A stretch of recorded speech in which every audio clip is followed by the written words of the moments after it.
Hello दोस्तों, कैसे हैं आप लोग। आई होप आप सभी बढ़िया होंगे और अच्छे से पढ़ाई कर रहे होंगे। तो जैसा कि आप थंबनेल और टाइटल देखकर समझ ही गए होंगे कि आज की इस कक्षा में हम किस विषय पर बात करेंगे।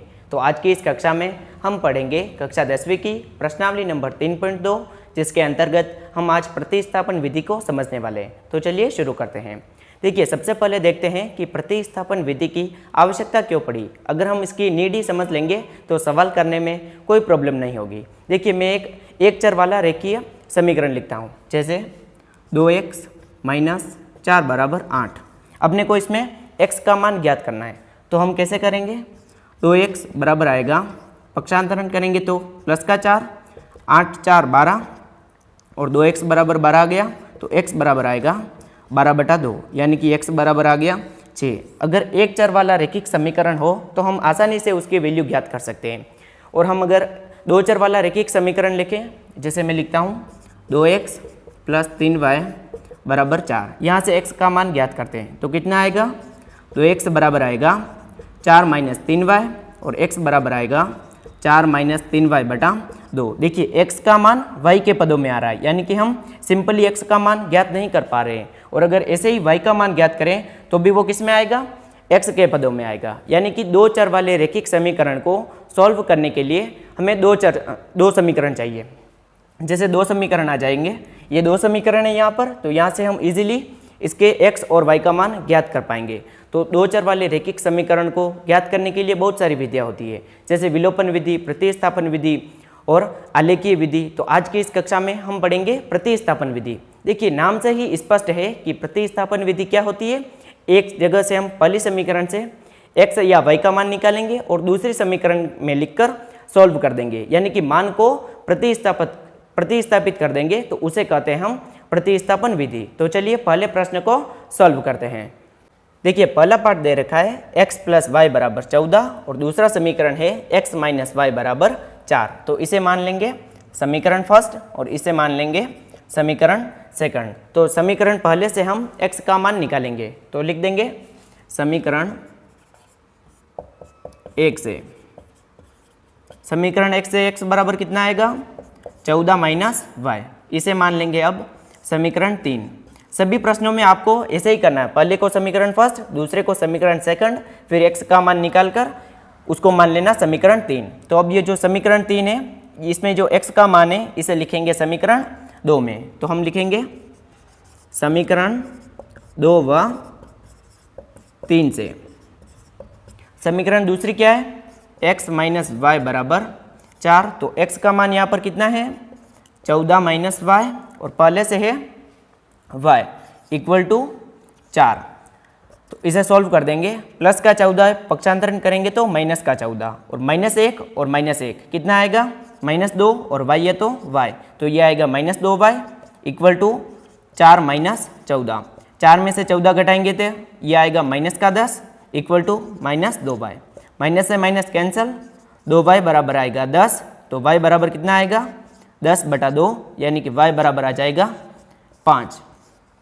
अब जो y का मान है इसे हम लिख देंगे समीकरण 1 में। तो लिखेंगे समीकरण 1 से। समीकरण पहली क्या थी, x + y = 14 और y का मान कितना आया है, 5।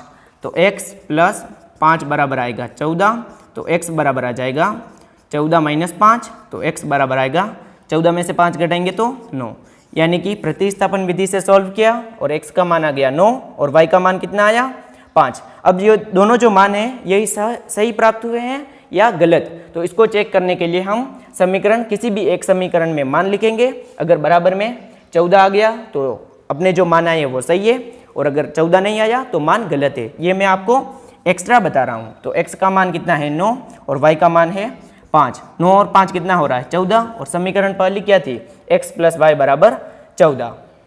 चलिए अब दूसरे पार्ट को सॉल्व करते हैं। इसमें ये जो प्रश्न है ये हमें x और y के पदों में नहीं दे रखा है, ये दे रखा है हमें s और t के पदों में। देखिए, कंसेप्ट सेम रहेगा, तो चलिए सॉल्व करते हैं। पहली समीकरण है s - t = 3। तो इसे मान लेंगे समीकरण फर्स्ट। और ये जो दूसरी समीकरण दे रखी है ये हमें पूरी सिंपल फॉर्म में नहीं दे रखी है, तो इसे हम सबसे पहले क्या करेंगे, लघुत्तम लेके सिंपल फॉर्म में कन्वर्ट करेंगे। तो देखिए, लिखेंगे s/3 + टी बटा 2 बराबर में 6। देखिए इसका लघुत्तम लेंगे, 3 और 2 6, इन दोनों का लघुत्तम कितना आएगा 6। अब क्रॉस मल्टीप्लाई कर देंगे, 2 को s से गुणा करेंगे तो 2s, ये प्लस 3 को t से गुणा करेंगे तो 3t बराबर में 6। इसे सॉल्व कर देंगे, 6 इधर भाग में है तो बराबर के उधर गुणे में होगा, तो 2s प्लस 3t बराबर कितना आएगा 6 इंटू 6 यानी कि 36 आ जाएगा।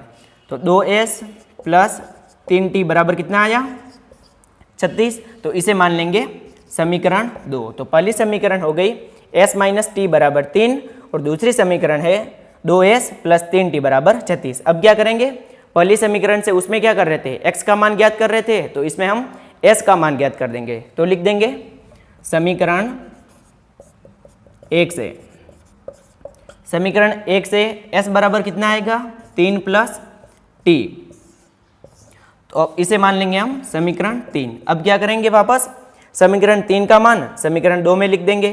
तो लिखेंगे समीकरण 2 व 3 से आगे सॉल्व कर देंगे।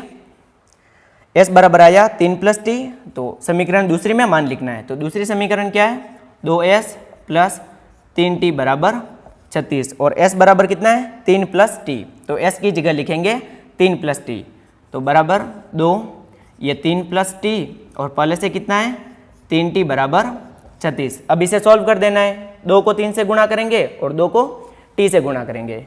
2 को 3 से गुणा करेंगे तो ये आएगा 6 प्लस 2 को t से गुणा करेंगे तो 2t प्लस ये कितना है 3t इक्वल टू 36। 6 इधर है तो उधर ले जाएंगे, पक्षांतरण करेंगे तो माइनस का होगा, 2t और 3t कितना होगा 5t बराबर 36 माइनस 6। 36 में से 6 घटाएंगे तो 30, तो 5t बराबर आ गया 30। तो t बराबर कितना आएगा 30 बटा 5, 5 का भाग 30 में देंगे तो 6 बार, यानी कि t का मान आ गया 6। इजीली सॉल्व हो गया। अब समीकरण पहली क्या थी s माइनस टी बराबर 3, तो s t का मान कितना है 6 इक्वल टू 3, तो s बराबर आएगा 3 प्लस 6 और s का मान आ जाएगा 9, यानी कि ये भी इजीली सॉल्व हो गया। तो t बराबर आया 6 और s बराबर आया 9। चलिए अब तीसरे प्रश्न को सॉल्व करते हैं। इसमें पहली समीकरण दे रखी है 3x माइनस वाई बराबर 3 और दूसरी समीकरण है 3x माइनस 3y बराबर में 9। तो इसे मान लेंगे समीकरण फर्स्ट और इसे मान लेंगे समीकरण सेकंड। तो अब क्या करना है, पहली समीकरण से x का मान निकालना है और फिर उसे दूसरी समीकरण में प्रतिस्थापित कर देना है। तो चलिए सॉल्व करते हैं। पहली समीकरण है 3x माइनस वाई बराबर में 3, तो यहाँ से x का मान निकालेंगे। तो सबसे पहले क्या करेंगे, y के पद को पक्षांतरण करेंगे, तो 3x बराबर आएगा 3 प्लस वाई और x बराबर आ जाएगा 3 प्लस वाई बटा में 3। तो इसे मान लेंगे समीकरण 3। अब समीकरण 3 का मान समीकरण 2 में लिखेंगे, तो लिख देंगे समीकरण 2 व 3 से। समीकरण दूसरी क्या है 9 इंटू एक्स का मान कितना है 3 प्लस वाई बटा 3 और ये है माइनस 3y बराबर में है 9। देखिए अब यहाँ पर ये कैंसिल हो रहा है, 3 से 9 को काटेंगे 3 बार, तो समीकरण आएगी 3 कोष्टक 3 प्लस वाई माइनस 3y बराबर में 9। अब इसे गुणा कर देंगे, 3 को 3 से गुणा करेंगे 9, 3 को y से गुणा करेंगे तो 3y, ये पहले से है 3y इक्वल टू 9, प्लस के 3y से माइनस का 3y कट जाएगा, तो 9 बराबर आएगा 9। यानी कि हमको इस सवाल में x और y का विशेष मान प्राप्ति नहीं कर सक रहे, क्योंकि y का पद कैंसिल हो रहा है। अगर हम यहाँ से y का पद निकालते तो x का भी पद कैंसिल हो जाता। तो हम इस सवाल में लिखेंगे कि x तथा y का विशेष मान प्राप्त नहीं कर सक रहे, अतः असीमित रूप से अनेक हल प्राप्त होंगे। तो आज की इस वीडियो में हम पार्ट 1, 2 और 3 प्रश्नों को ही सॉल्व करेंगे। अगली कक्षा में हम आगे के प्रश्नों को सॉल्व करेंगे। तब तक के लिए जय हिंद, जय भारत।